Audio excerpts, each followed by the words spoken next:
What if a billion-dollar stadium was going to be built? What if that were to happen?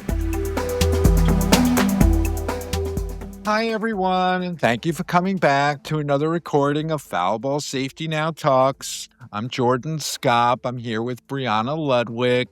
We're excited to bring in our guest hosts in a few minutes. They'll bring us some interesting questions. We look forward to that.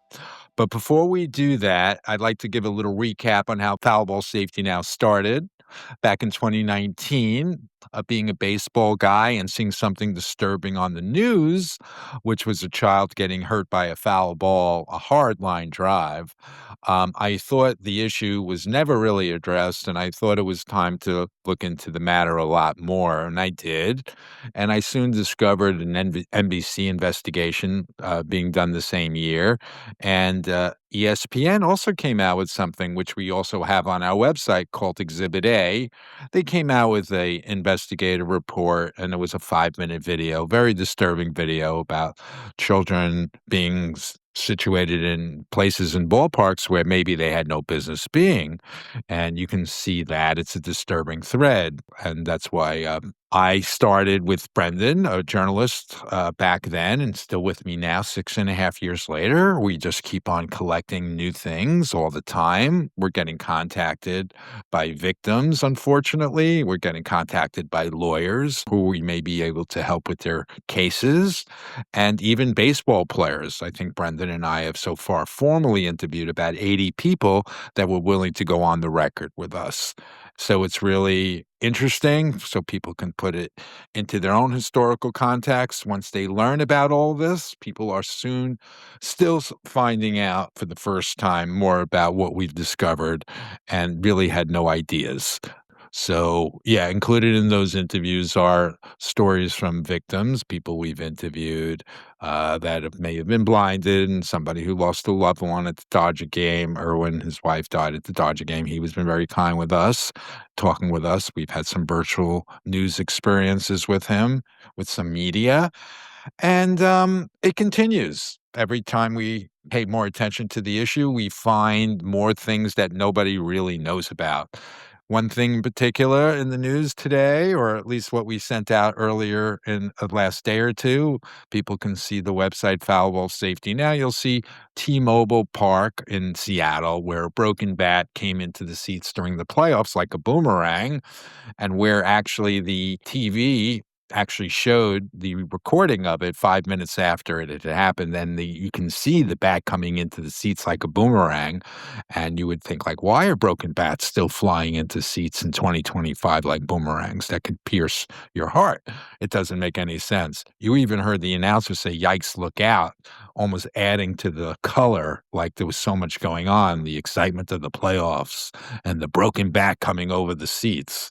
But unfortunately, nobody made any sound about it on social media, you would have thought. But people aren't putting two and two together. What we're doing is we're trying to demonstrate that these situations are happening regularly, and we need to do something about it.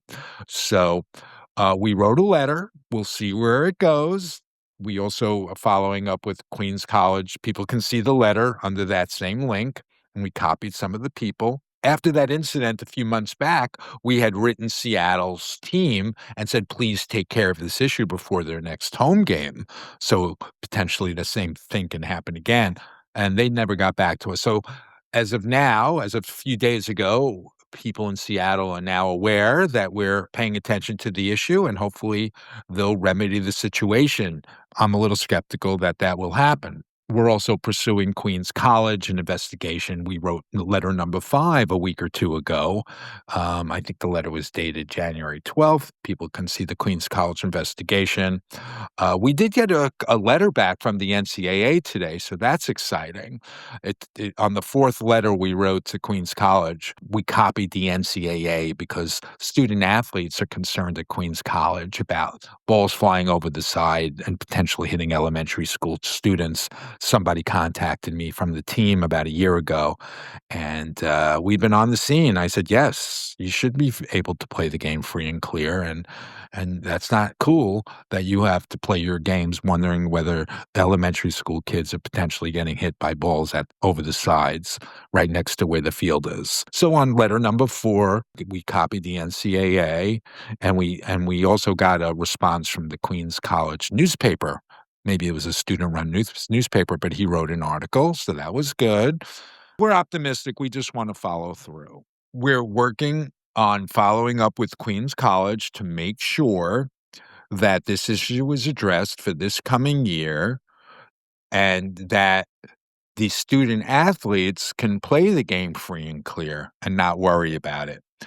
There's solutions out there, but it first starts with a conversation. The NCAA gave me a regional office to contact, so that's constructive. So let's see where that goes. And without further ado, Brianna, how are you today? Doing great, Jordan. I'm excited to get into this conversation with you and our guest host. I know baseball has been a very special part of both of your lives. So, without further ado, I'd love to bring on Johnny Chaillot. He is the son of a Brooklyn Dodger rookie, and he spent his youth in baseball fields across South Louisiana. Welcome, Johnny. Thank you so much for having me, Brianna and Jordan. It's a pleasure to be here. We are excited. We hope you will be representing inquiring minds want to know, and I'm looking forward to you leading the discussion for the next 30 minutes or so. Are you ready for Okay, us? I am ready. All right, bring it on. Well, just as a more of an introduction, my father was a Brooklyn Dodger rookie, played in Vero Beach, all over the nation, and ended up with a double-A team called the Crowley, Louisiana Millers.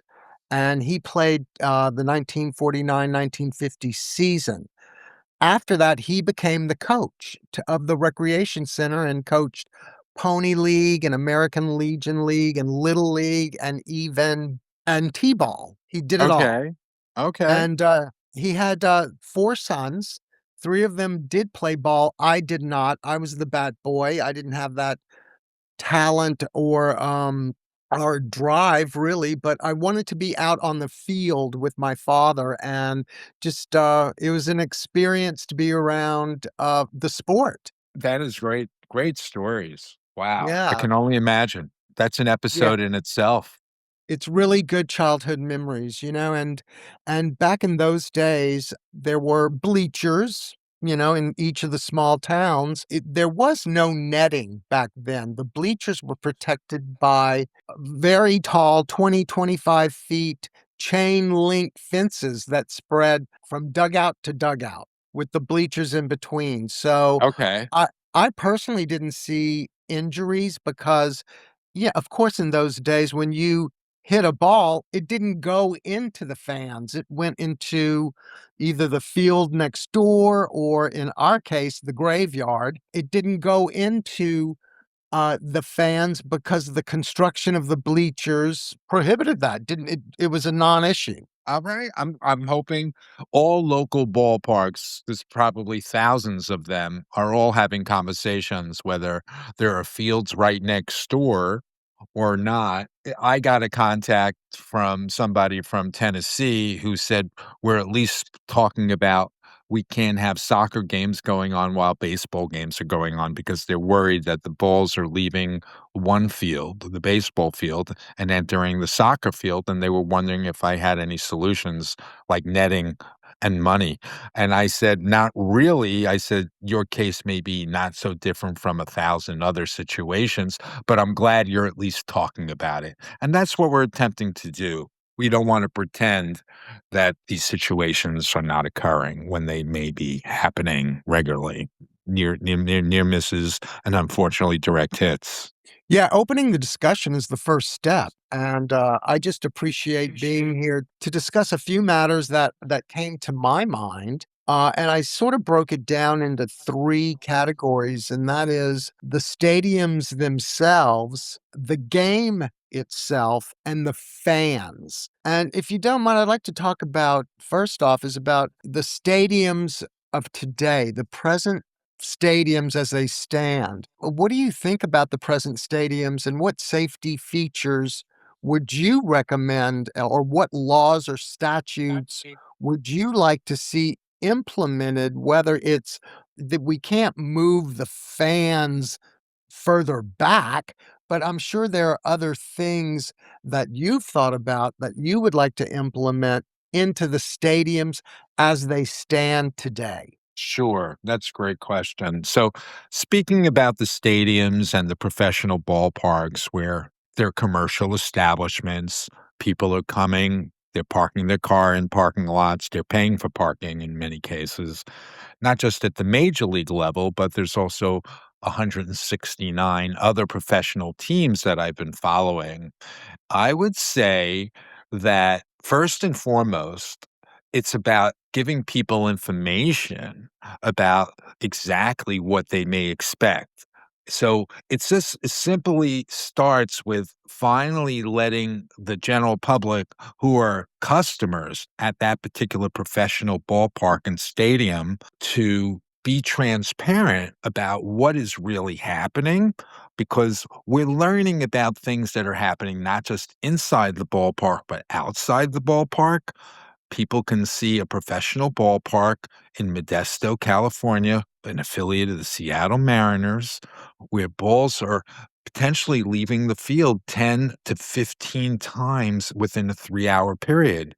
They have batting practice and games. In this particular case, the batting practice ball went over the side, and a woman was outside the ballpark about to go into the ballpark, and she got struck in the head.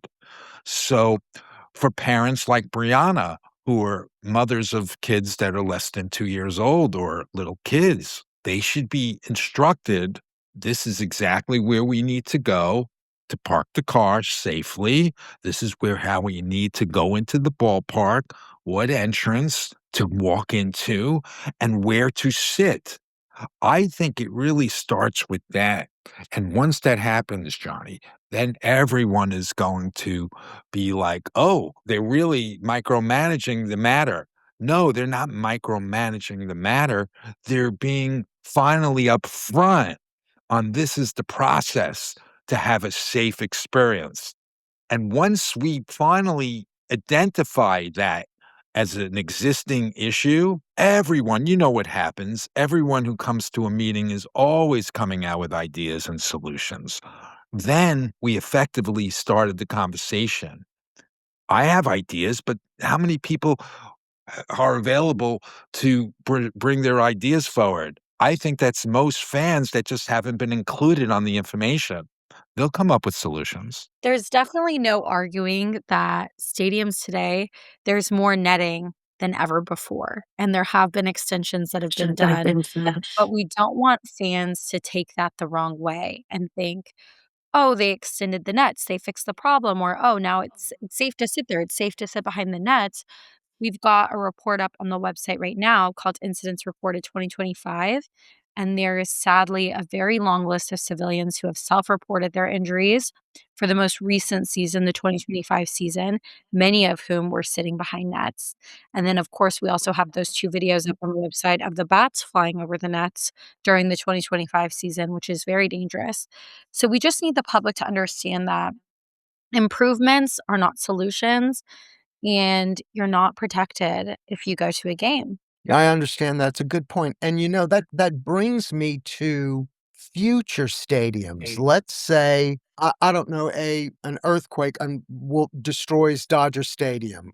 I'm just giving you a scenario, and they wanna rebuild it, or a city gets the opportunity to have a professional team come to they expand the league, and a stadium needs to be built. What would you like to see future stadiums do to protect the fans?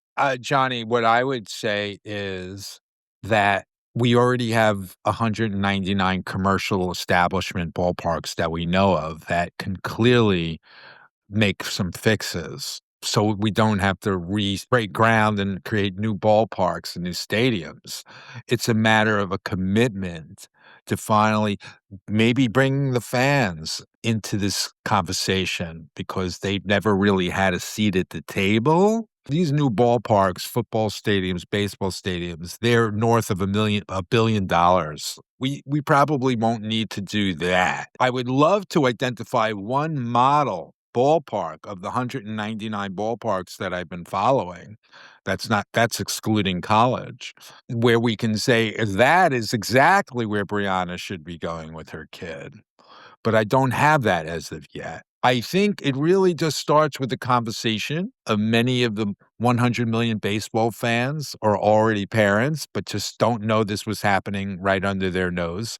Close calls on a regular basis. Maybe they missed out all those times of somebody getting seriously injured, but it could have been the day before or the day after of them. They'll realize that they were in the same seat that somebody may have been blinded in the day before. It's just going to spark a conversation. They're already connected to parent alliances, and they'll get just as upset or just as aware of the issue once they're included in on the research, and maybe even take this a step further than I ever could. Of What course. if this is just a hypothetical. What if $1 billion stadium was gonna be built? What if Right. that were to happen? I Okay. understand about the improvements. Okay. I'm talking about Wow. if. So you're giving me a chance to be the architect. You're I putting it am. on putting in my lap. This Jordan, you've been thinking about this maybe more than most. So what do you have to say about it? Okay. All right. So you're putting me on the spot. Well, I would finally say that I would borrow some of the things that Japan is doing because Japan's professional baseball league, their protocols are much more advanced, social conscious awareness, that kind of thing. They have nets that are higher, further, and wider, and you don't have the similar type of balls coming at people at 100 miles per hour. Although they have these things called the excitement seats, I'm not too thrilled about that. They may let children sit in these seats with helmets and gloves, but the last I checked, they don't have a face guard on. But they also have team attendants on every aisle blowing whistles. So you're telling the people in the seats that the ball's coming up and it is coming down. You're giving them every opportunity to maybe put their hands over their head. So that's fine. I believe we can build a stadium that's a place where Brianna and kids can come where they're enclosed. There's no balls going up and no balls going down. It's gonna hit the net. Mary Hart, she's famous from the, Entertainment Tonight years from years past. She sits in the first row at Dodger Stadium, so everyone sees Mary Hart on every pitch. She's behind the netting behind home plate, but the netting above is not there. A ball went up and a ball came down, and it hit her husband, Bert Sugarman, and everyone in America, while watching the World Series, was watching first aid and team attendants tending to Bert to see if he was okay. 5 minutes later, after all the attendants left, Bert remained in his seat, so apparently he was okay. But Brianna doesn't wanna be in a situation with her child where the ball comes up and the ball comes down. So, I believe, clearly, we can create defense systems that are gonna prevent balls from hitting people. It's very hard for me to be the architect, the sole architect, because Johnny, it's above my pay grade. Wouldn't it be inspiring to meet people who they may say, "Well, it's not above my pay grade. I'm an MIT. I'm a science guy. Watch what I come up with. Give me a couple of days. Look at my PowerPoint, and this is what I'm gonna create for you guys." Those are the guys that are more skilled in making sure that we have a civilized baseball society. What would your dream stadium look like? My dream stadium would be collaborating with one of these guys, one of these architects and MIT guys, and putting the issue on the table, and they would address all of the issues. And yes, baseball will continually be played in a safe environment. and the guys on the field won't have to worry about hitting balls at 100 miles an hour and where the ball goes and where it reaches. It's really tough for me to say. I don't want to over or micromanage the situation. I just want to present this for the first time so people can digest all the things that Brianna and I have been absorbing. She's been with me for more than a year, and everything that Brendan and I have been taking in, all of our experiences. I believe I can work well with the right designer and architect and give them more insights that all age groups, all families, all daredevils that want to come and take line drives in certain sections will be aware of the reality of what's going on. If it's fully netted, it's fully netted. But don't we want to get a consensus? That isn't that what America is tries to do? I don't want to dictate or say this is the way. I just want to spring this information into all of us, and then we won't leave the room until we have a pathway moving forward where it's a civilized baseball society. The next area I wanna talk about is Sure. like the game itself, and this is Uh-huh. a two-part question. Do you think coaches Mhm. use or encourage foul balls as a strategy to tire the pitcher, or any other reason the coaches or the team would use that strategy? And do you think there are coaching practices that could reduce foul balls? I know that's a strange question, but do you think there are coaching practices that could reduce a batter not to create a foul ball scenario? Well, I just want to address the game as somebody who was a player and is I think I have intimate knowledge of the game. To answer your question, not really or no, because I think the game is played where the guys are attentive to hitting the ball as hard as they can or to make contact. They will occasionally, just on a side note, but not really with any emphasis, they will sometimes foul a pitch off because that's the best scenario. Like there's a 2-strike count, and you may foul off a pitch, and it's not gonna be a good fair ball, but you wanna make contact with the ball so you get another chance. You don't wanna strike out. So, will sometimes players intentionally foul it off so they can remain at bat? If people are listening for the first time, there are 3 strikes, and then you're out, and you can foul off as many pitches as you need to because foul balls don't count as an out. But if you don't make contact with the ball, then it's strike 3 and you're out. So, but there's really not a strategy. It's really a case by case at bat by at bat, whether if a batter is in a strike 2 position and he has to just foul it off to stay alive for the next pitch. That's sometimes, but there's really no concentrated emphasis on fouling pitches off to tire out the pitcher. So, In the legal field, uh-huh. Jordan, there is something called comparative fault. Where a judge or a commissioner or somebody, each side will take portions of the blame of an incident. And my first thing is about alcohol consumption. Should there Sure. be a limit to the amount of drink served to fans, and or do you think fan attention to the game, especially in the suites and in the areas that are more prone to foul ball contact, do you think something should be addressed there? Well, it certainly doesn't make the situation better if people are drinking and more distracted. There's no doubt. But I think people should feel that they know exactly where they are in the ballpark.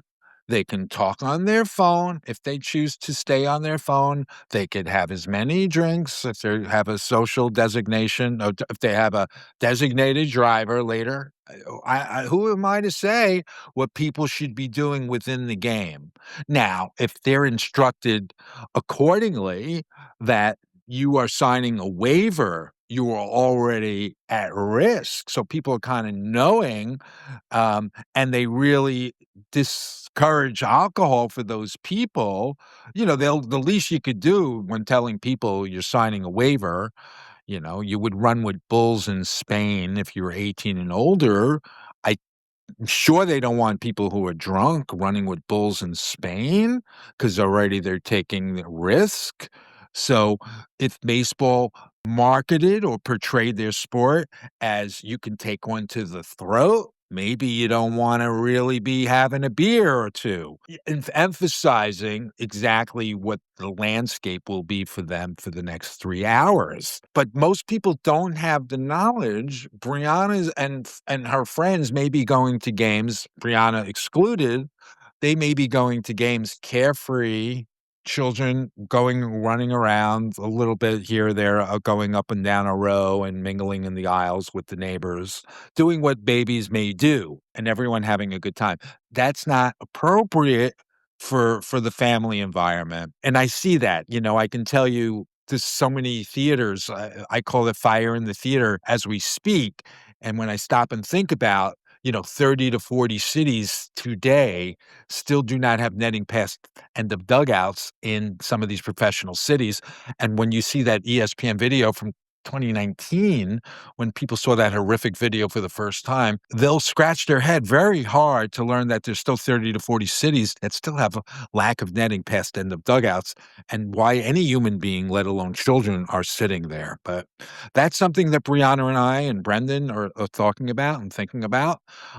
So it's very interesting, but we first have to have information about exactly what the landscape of the game is, and then all those inside protocols would be included in those common sense thoughts about how to think about going to games and etc. But if we're not going to demand the information, then these conversations will not begin. Maybe the fan clubs will be an outlet that Brendan and Brianna and I are going to look at this year, and hopefully we'll be meeting with those folks and let them know that maybe you didn't have all the information you needed, and maybe I can get that support. But unfortunately, the players and the owners have been just business as usual, and I'm sorry, we're in a pretty dark place. End of 2025, and we just need to finally begin these discussions. And we have a lot of information, so we would love to start these conversations with people that are willing to meet the research. So it's exciting. Yeah, we've seen different incidents due to alcohol consumption at games, such as falls or fights and things of that nature. But some of these line drives are going so fast that alcohol is not really going to impair your ability to react versus a sober person's ability to react. It's a fraction of a second. And then as far as other distractions go, such as cell phones and things of that nature, I just say there were no cell phones in 1970 when a 14-year-old boy died. There were cell phones in 2018 when a woman died. People are still dying because there's no reaction time and not enough is being done to protect them. There was a woman blinded in 1970 without cell phones. There was a man blinded in 2023 with cell phones. So I understand why people would raise the argument of the distractions, but history shows that there's no proper protections in place. Not so much that the distractions are causing these incidents. What do you think of this idea that major stadiums have signs or some sort of visual to where a fan approaches the stadium and there's this sign that says, by entering this stadium, you, and then there's some sort of waiver. Oh, definitely. Enlarge the most graphic warning about smoking and put it on a big billboard or a poster, similar in the spirit of some of those warning labels. Some Yeah. countries are very graphic and say smoking kills. So I'm not against anything like that, but would you still be allowed to bring in the little guys? And that's just a conversation worthy of having. We're not superheroes. We're not action figures. When management has said things over the years, and we could document that, they've also possessed the knowledge winter after winter after winter, what happened the previous year and what they could expect the following year. But they're doubling down maybe not today. They have been doubling down and saying things like, our fans are telling us they don't want extended netting. By saying that, are you also sharing all of the data that you've concealed for all time and not shared with everyone winter after winter? So I don't buy those arguments when they are concealing very, very important information that once the kitchen table met this information, well, guess what? Those people at the kitchen table are influencers. They're parents and they're part of parent alliances. They may work for companies like OSHA, government agencies, or children's agencies. Those are the 100 million people we're meeting at the table. So not only would that family be aware of what they may have missed, but agencies would now be alerted to like, well, nobody ever told us. Well, now we're telling you. Would you guys officially have reacted 40 years ago if you learned about the woman who was blinded back in 1979, etc.? So it's exciting what we're doing here, and we're happy, Johnny, that you're part of this with us. Let's say that Rob Manfred was to contact you. Now, we all Right. know he's the baseball commissioner, and he would say, Jordan, I want to meet with you to Okay. discuss in an open forum Right. your concerns. What would you say to the commissioner of the baseball organizations? If you had a chance to, he's Sure. like, I'll give you 5 minutes. 5 Okay. minutes? Well, I'm not gonna be so kind in 5 minutes because I'll have to get all my impactful statements included. Let's take the I'm time ready. away. How would you approach it, and what would you say if you had no time limits? Right. So, well, of course, if I had no time limits, I would say, "Are there any questions that you would like to ask me about my 6.5 years worth of work?" And then I'd look at him and he'd pause and he'd probably say nothing. "Well, Jordan, I have a limited amount of time, so please tell me what you're here for." And let's say that's probably more realistic, Johnny. So then I'll go into my 5-minute spiel. And I would say something like, Commissioner Manford, I know you've been in the game for more than 40 years. You've been commissioner for 10 years. You're obviously a very bright man. All of the responses I've heard from you regarding the foul ball matter have fallen short. And let me tell you why. I've done 6.5 years worth of work. I'm finding out more discoveries day after day after day.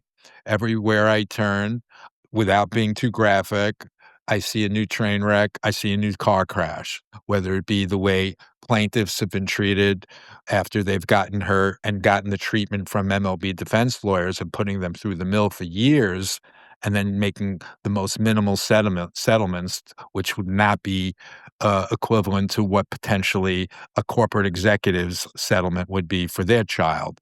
Some of these kids are getting minimal care for maybe the rest of their lives, but they're not getting all the therapists they need because they were struck by a baseball.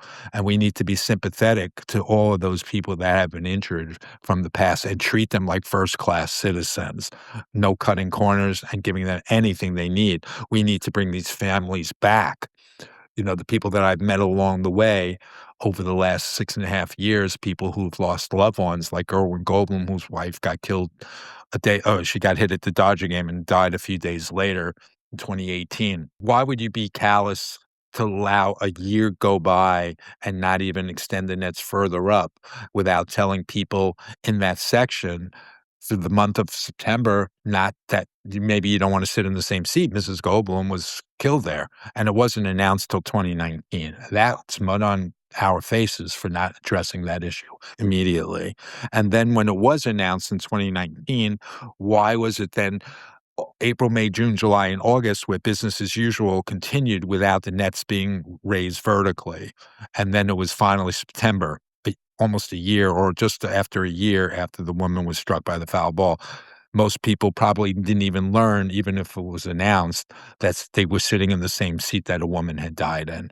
So I feel like we need to do a lot more for the victims, and we need to get all these individual houses in order where we finally have a transparent flow of information that people can finally make educated decisions and finally bring in agencies that may have something to say about protocols moving forward.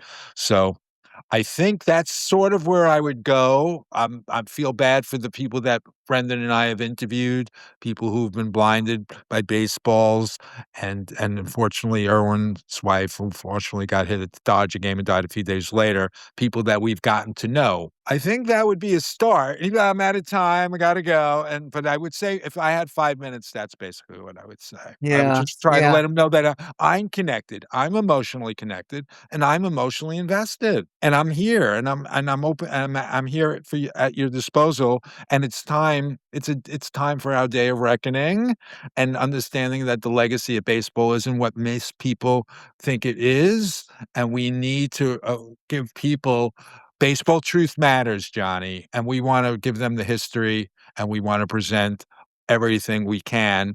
And once people understand that, there'll be lots of people that have lots to say.